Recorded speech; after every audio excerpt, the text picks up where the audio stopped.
ये इस मंच का ही प्रताप है कि आने के बाद कवि का स्वयं मन बनता है कि वो कविता सुनाए। और शायद, हाँ बिल्कुल, हाँ शायद होली पर होने वाले तमाम कवि सम्मेलनों में कविता के नाम पर कुछ भी होता हो, लेकिन हमारे भागलपुर का ये कवि सम्मेलन जितना आनंद देता है उतना ही परमानंद भी देता है। एक बार, पहली बार पप्पू जी के विशेष आग्रह पर हमारे भाई यहाँ तक पहुंचे।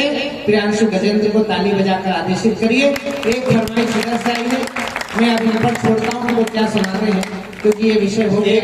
एक दो छंद सुना देता हूँ। मैंने अपने जिक्र किया कविताओं में स्त्री पुरुष विमर्श का।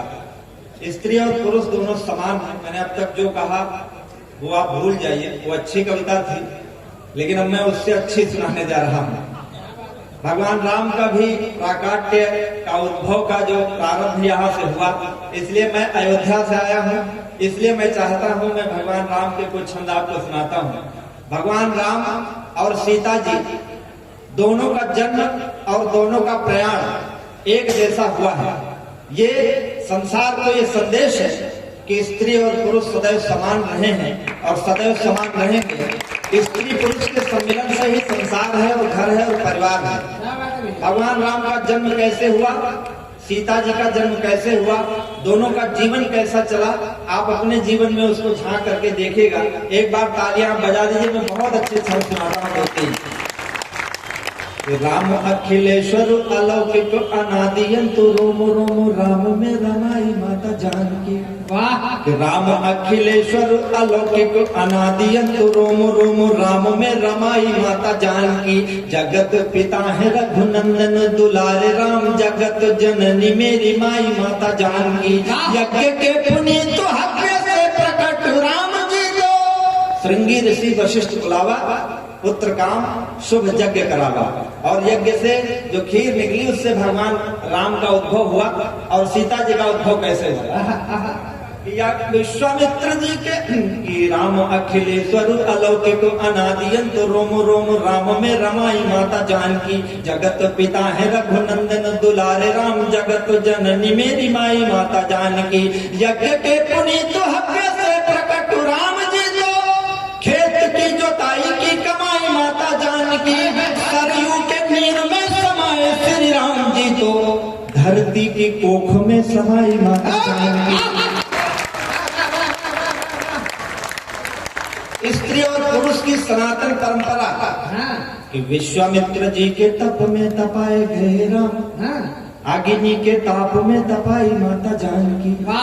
सामने पड़े तो वे खिली खिली रही सदैव, ओझल हुए तो मुरझाई माता जानकी। ओझल हुए तो मुरझाई माता जानकी। दंडक वनों में राक्षसों के बीच सोए राम, कंटकों के बीच जाके सोई माता जानकी। 14 वर्षों पे लौट आए वनवासी राम, वन जो गई तो क्यों ना आई माता जानकी। राम लिखे तर जाते हैं पत्थर, सिया लिखे तर जाते हैं प्राणी। वाह! राम और सीता दोनों को आप समझ में देखिएगा, आपकी अच्छी तालियां मिले। राम लिखे तर जाते हैं पत्थर, सिया लिखे तर जाते हैं प्राणी। राम कहे अभिवादन हो, सिया राम कहे बनती युगवाणी। सूरज के कुल सूरज राम तो सिया विदेह के वंश का पानी। संयम त्याग की मूर्ति राम, सिया ममता की दया की निशानी। और राम है क्या सीता कि राम अयोध्या के राजकुमार। आप तालियां ना भी बजाएं तो चलेगा, क्योंकि मैं प्रवाह टूटता है, जब अंत में बजा दिएगा। अयोध्या के राजकुमार, सिया मिथिला की है राजकुमारी। राम अयोध्या के राजकुमार, सिया मिथिला की है राजकुमारी। राम है राम रमापति तो लक्ष्मी सिया रूप धरा अवतारी। थोड़ा एक शब्द जो कठिन है वो मेरे अध्यात्मीय कौशल के कारण, लेकिन आप सब समझदार हैं, समझ लेंगे। अलंकार और काव्य कला का जो यहाँ पर सुंदर स्पंदन है, उस पर आपकी तालियां। अयोध्या के राजकुमार, सिया मिथिला की है राजकुमारी। राम है राम रमापति तो लक्ष्मी सिया रूप धरा अवतारी। राम शताधिक काम सियारत रूप सहस्र पे भारी, राम शताधिक काम समान। सियारत रूप सहस्र पे भारी, राम समान नहीं जग में नर, सिय समान नहीं कोई नारी, राम समान नहीं जग में नर। इसलिए ये कवि सम्मेलन बहुत देर तक चलेगा। सबसे मैं कहता हूँ, आरती गा रघुनंदन की मन, आरती से सब पाप कटेंगे। आरती गा रघुनंदन की मन, आरती से सब पाप कटेंगे। जो कलिकाल के दैहिक दैविक भौतिक हैं त्रयताप कटेंगे।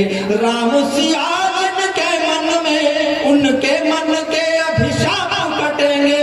आप रहो कमलापति के, जग के दुख आप ही आप कटेंगे।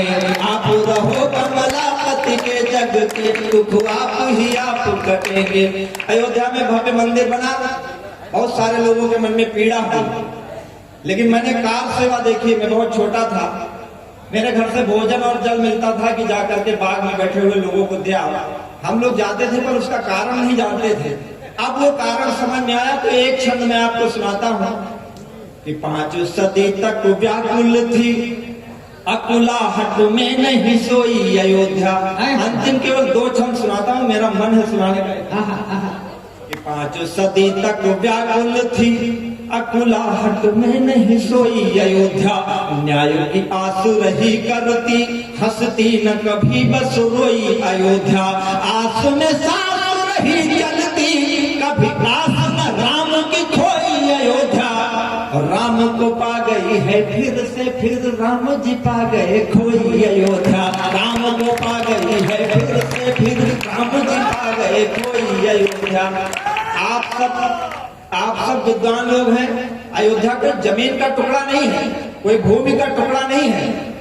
जब देवता पहली बार धरती पर आए तो उन्होंने अयोध्या पर मानव वंश की नींव रखी और इक्ष्वाक वंश की नींव पड़ी।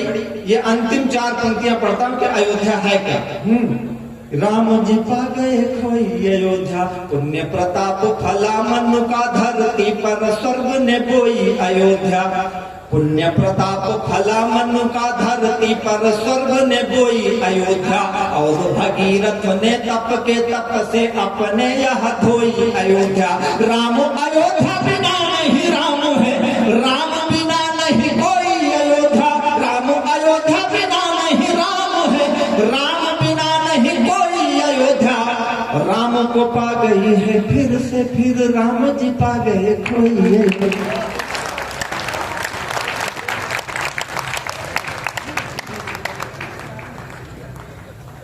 कहाँ जा रहे हो यादव जी? बैठो बैठो बैठो, अभी कहाँ जा रहे हो? बैठो बैठो, भैया है भैया, विधायक जी की जगह से उठ लो, बैठो। जिन जिन विधायकों ने हमको सुना वो सब मंत्री बने। सांसद जी ऐसे ही थोड़ी बैठे हैं, उनका अगला प्रोग्राम तय है।